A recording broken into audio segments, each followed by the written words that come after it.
Lionel Messi ছোটবেলায় কিন্তু ওর একটা রোগ ধরা পড়ে, আপনারা জানেন হয়তো, গ্রোথ হরমোন নাই, মানে সে বড় হবে না। ক্রিস্টিয়ানো রোনালদো 14 বছর বয়সে তাকে স্কুল থেকে বের করে দিয়েছে, তো তোমার স্কুলে পড়ার কোনো যোগ্যতা নাই। 15 বছর বয়সে হার্টের একটা মেজর সমস্যা। উসাইন বোল্ট তার মেরুদণ্ডের হাড় কিন্তু বাঁকা, এটা হয়তো অনেকে জানেন কি জানি না, আমি জানি না। সে যখন স্টার্টিং ব্লকে দাঁড়ায় দৌড় দেওয়ার জন্য, তার কোমরে ব্যথা শুরু হয়। দৌড়াবে কি? ডাক্তার বলতেছে তোমার জন্য দৌড় প্রতিযোগিতা নয়, তুমি অন্য কিছু করো। লিওনেল মেসির নাম তো শুনছেন, মেসি কি সেই খেলে না, মানে 1 নম্বর পেলা দুনিয়ার বলা চলে।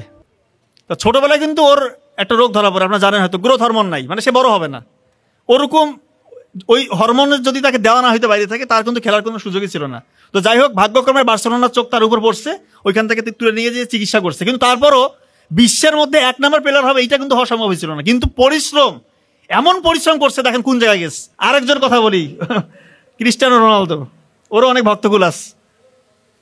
তো 14 বছর বয়সে তাকে স্কুল থেকে বের করে দিয়েছে, তো তোমার স্কুলে পড়ার কোনো যোগ্যতা নাই। 15 বছর বয়সে হার্টের একটা মেজর সমস্যা, হার্টের অপারেশন করলো। ডাক্তার বলতেছে তুমি কখনোই খেলাধুলা করবা না, মানে কম্পিটিটিভ খেলা তো দূরের কথা, সাধারণ খেলাধুলা তুমি করবা না। ও বলতেছে আমি খেলবো। যেই সেই খেলা, ওর পরিশ্রমের লেভেল আপনি জানেন, কোন পরিশ্রম করতো, ভোরবেলা উঠে পরিশ্রম করে।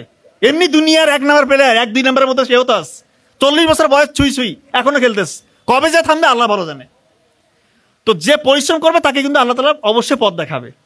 উসাইন বোল্ট দুনিয়ার 1 নাম্বার, কি সবথেকে দ্রুততম মানব না, তার মেরুদণ্ডের হাড় কিন্তু বাঁকা, এটা হয়তো অনেকে জানেন কি জানি না, আমি জানি না। সে যখন স্টার্টিং ব্লকে দাঁড়ায় দৌড় দেওয়ার জন্য, তার কোমরে ব্যথা শুরু হয়। দৌড়াবে কি? ডাক্তার বলতেছে তোমার জন্য দৌড় প্রতিযোগিতা নয়, তুমি অন্য কিছু করো। ওর এতই মনোবল চাঙ্গা, সে বলতেছে আমি দৌড়াবো। শুধু দৌড়াবো তাই না, দুনিয়ার মধ্যে 1 নাম্বার দ্রুততম মানব আমি হবো, এতটাই কনফিডেন্স লেভেল এবং এত পরিশ্রমী। দেখেন দৌড় আমি তার কয়েকটা দেখছি, দৌড়ার আগেই উদযাপন শুরু।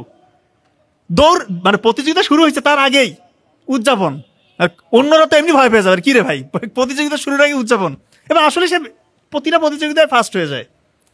তো এই জন্যই পরিশ্রম করলে, আপনি যে ধর্মেরই হন, যে লেভেলেরই হন, পরিশ্রম করবেন, অবশ্যই সফল হতে হবেন আপনি।